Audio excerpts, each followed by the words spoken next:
I was absolutely shocked by was some of the trades, dude. Some of the trades at the deadline, and some of the lacks of trades. Lacks of trade. Yep. Like, dude, like I know, like the Pats really didn't make any moves. We shipped some people off.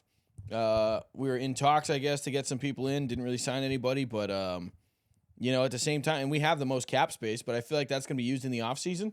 I feel like Mike Vrabel's trying to build a legacy team. And you don't build a legacy team by making fast and loose moves on your roster, right? Right. You build life in the fast lane gets you nowhere fast. Yeah, and I think they want to prove that this team is ready for playoff contention and that they can go this year and they have a shot so that they can be appealing to free agents in the offseason and, along with their cap space, be able to work deals into even next year and really slow roll this thing into perpetual positioning in the playoffs where we're an actual solid team again. Well, Vrabel, our Esquire. boy Vrabes, already said kind of like, I don't know, maybe in defense of the front office and the lack of movement during the trade deadline, basically said, well, we're a 7-2 team.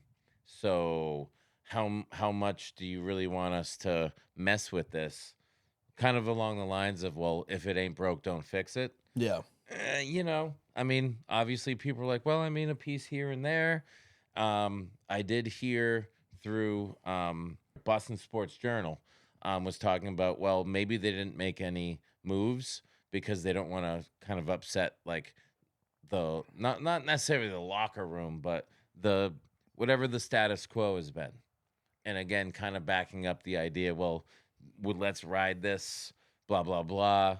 If we send this guy away, is that going to make this guy, is that going to make people upset? Like, hey, we're doing great. We're experiencing success. And now you're getting rid of us. You're getting rid of people, blah, blah, blah. The camaraderie in the locker room and everything. So I think it was more, let's not lose the locker room. Let's keep people on the positive. We're making big gains. Yeah. Let's not, penalize people for being good by bringing in people who are even better. And let's see what we can do. And I think I respect him for that. I think he believes in his guys, and I think he's proven time and time again that his guys believe in him. All the teams he's coached, he seems like to be like he's a player's player. I got nothing but respect for Vrabel and the culture and everything he's done and brought and maintained here in New England. I legitimately hope it's for the next decade. I hope he stays. I hope we have some consistency at head coach because he's proven it. You know what I mean? It's like stuff happens. There's so many different factors that can go into a team falling apart. And if you don't give into that round robin BS of head coach stuff that every other team in the league does, you find more success.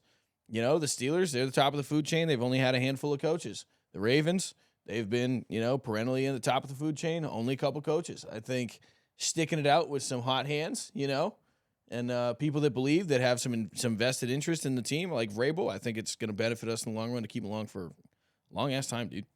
Yeah, I agree.